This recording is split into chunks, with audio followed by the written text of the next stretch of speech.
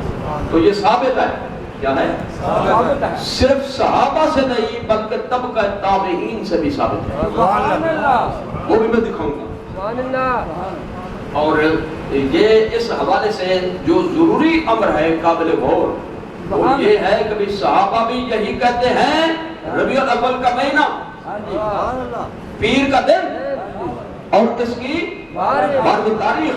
اور طبقہ تابعین سے بھی یہی بات ثابت ہے کہ رسول اللہ صلی اللہ علیہ وسلم کی ولادت باسعادت جب ہوئی ربیع الاول شریف کا مہینہ تھا، پیر کا دن تھا اور اس کی 12ویں تاریخ تھی.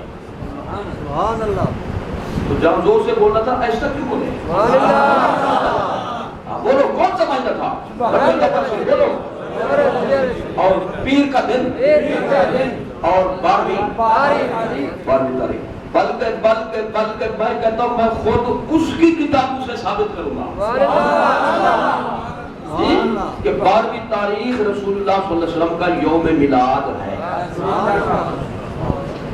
اچھا دوسری بات اس نے جو کہی وہ میں اس کا جو بات چل نکلی، چلو میں اس کی وضاحت ابھی سبحان اللہ سبحان اللہ کہ جی یعنی چونکہ مطالبہ ہوا ہے نا ہم اس کا مطالبہ پورا کر رہے ہیں. سبحان اللہ یعنی اس حوالے سے کبھی اگر اس کو علم نہیں علم ہو جائے، غلط فہمی میں کوئی اضافہ ہو جائے، اور جن جن حضرات نے سنا اور غلط فہمی میں مبتلا ہوئے ان کی غلط فہمی ہو جائے، ان کی غلط فہمی جو ہے وہ ظاہر ہو جائے اور غلط فہمی کا علاج ہو جائے. سبحان اللہ وہ کہتا ہے کہ پیر کا دن کہتے ہو حضور سرور عالم صلی اللہ تعالی علیہ وسلم کا یوم میلاد ہے. آج ہی کہتے ہیں، سبحان اللہ الحمدللہ ہم کہتے ہیں، سبحان اللہ کل بھی کہتے تھے، آج بھی کہتے ہیں آج بھی کہتے ہیں، بالکل کہتے رہیں گے. جو اٹل بات ہے پکی بات ہے ہم اس سے پھر نہیں سکتے، ہمارا عقیدہ ہے. سبحان اللہ پیر کا دن حضور کا یوم میلاد ہے. آگے وہ مولانا کہتے ہیں کہ جب یہ یوم میلاد ہے تم کہتے ہو یہ عید کا دن ہے ہمارے لیے. سبحان اللہ ہاں جی ہم یہ بھی کہتے ہیں عید کا دن ہے. صرف عید نہیں کہتے بلکہ سید الاعیاد کہتے ہیں. یہ ایسی عید ہے جو تمام عیدوں کی سردار عید ہے. اسی عید کے صدقے میں ساری عیدیں بھی نہیں. ہم اس بات کو مانتے ہیں. کہتے ہیں سوال یہ ہے کہ پیر کے دن روزہ رکھنا جائز ہے کہ نہیں؟ سبحان اللہ اس کا جواب یہ کہ جائز ہے. سبحان اللہ جائز نہیں بلکہ سنت ہے. سنت ہے جی اعلیٰ درجے کی سنت ہے، بے شک قولی بھی فعلی بھی. یعنی حضور نے خود بھی روزہ رکھا پیر کے دن کا، بے شک سبحان اللہ اور پھر اس کے ساتھ ساتھ ہمیں بھی فرمایا، امت کو بھی فرمایا تم بھی یہ روزہ رکھا کرو. سبحان اللہ تو کہتا ہے اگر یہ عید ہے تو عید کے دن تو روزہ ہوتا نہیں ہے. سبحان اللہ اگر روزہ صحیح ہے تو عید کہنا غلط ہے، اور اگر عید کہنا صحیح تو روزہ غلط ہے. سبحان اللہ یہ پریشان ہو گیا کیا یہ پرے کہا کے برابر نہیں، تنکے کے برابر اس کی حیثیت نہیں سوال کی. سبحان اللہ سبحان اللہ ایک ناچیز ذرے کے برابر بھی اس کی حیثیت نہیں. سنیے جواب، اس کے دو جواب ہیں. سبحان اللہ ایک جواب یہ ہے کہ ہر عید میں روزہ منع ہو تم نے دکھانا ہے.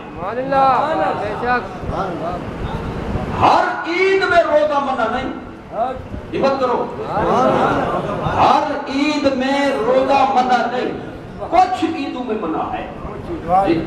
حضور نے فرما دیا کہ عید الفطر میں روزہ نہ رکھو. سبحان اللہ اور عید الاضحیٰ میں بھی روزہ نہ رکھو، بلکہ ایام تشریق جو گوشت والا دن ہے، مہمانی اللہ تعالیٰ سبحان اللہ جی اللہ مہمانی دینا چاہتے تو منہ بند کر کے بیٹھ جاؤ، سبحان تو یہ میزبان کی توہین ہے بے شک جی۔ اس لیے ان ایام میں روزہ نہ رکھو۔ تو میں کہتا ہوں کچھ عیدوں میں روزہ رکھنا منع ہے، اور جن میں منع ہے ان میں رکھنا جائز نہیں۔ دکھانا یہ ہے بات پوری تب ہوگی کہ ہر عید میں روزہ رکھنا منع ہے، اور میں کہتا ہوں ہر عید میں روزہ رکھنا منع نہیں ہے، ہر عید میں روزہ رکھنا منع نہیں ہے۔ آپ پچھلے بولو گے یا ہم ہمت کر ذرا ساتھ ہو، ہر عید میں روزہ رکھنا منع نہیں ہے، کسی حدیث میں نہیں ہے ہر عید میں جو بھی عید ہو روزہ نہ رکھو اس میں، حضور نے ہر عید میں روزہ رکھنے سے منع نہیں فرمایا۔ اب میں یہ دکھا دوں ساتھ ساتھ کہ عید ہے روزہ بھی ہے، دکھاؤں؟ اچھا مجھے پتہ ہے آپ کیا کرنے آئے ہیں یہاں پہ، کیوں تشریف لائے ہیں؟ وہ بچہ نہیں کہا چلے جاؤ، میں پوچھ رہا ہوں کیا کرنے، کیا کام ہے آج آپ، کیوں جمع ہوئے جی؟ یعنی جو سارے نہیں بول رہے ان کو پتہ ہی نہیں کیوں ہے، پتہ ہے تو پھر اللہ کے گھر میں بیٹھ کر جی اخلاص سے کام نہ دیں، سخاوت کریں ذرا اس بات کی، حضور کی شان کو بوڑ دے رہے ہیں۔ آپ بتائیں کیا کرنے تشریف لائے؟ جمعہ پڑھنے، اس کا مطلب ہے آج جمعہ کا دن ہے۔ ان سے پوچھو جمعہ کا دن عید ہے کہ نہیں؟ نعرہ تکبیر، نعرہ رسالت، نعرہ تحقیق، نعرہ حیدری۔ وہ بولو جمعہ کا دن عید ہے کہ نہیں؟ کس کتاب میں لکھا ہے؟ صحیح بخاری میں، صحیح بخاری، صحیح مسلم میں، صحیح مسلم میں، جامع ترمذی میں، سنن ابن ماجہ میں۔ کس کا فیصلہ ہے؟ سرکار کا۔ کس کا فتویٰ ہے؟ فاروق اعظم کا۔ کس کا ارشاد ہے؟ حضرت عبداللہ بن عباس کا۔ کہ جمعہ کا دن مسلمان کے لیے عید کا دن ہے۔ میں وہ حدیث آپ کو یاد دلا دوں،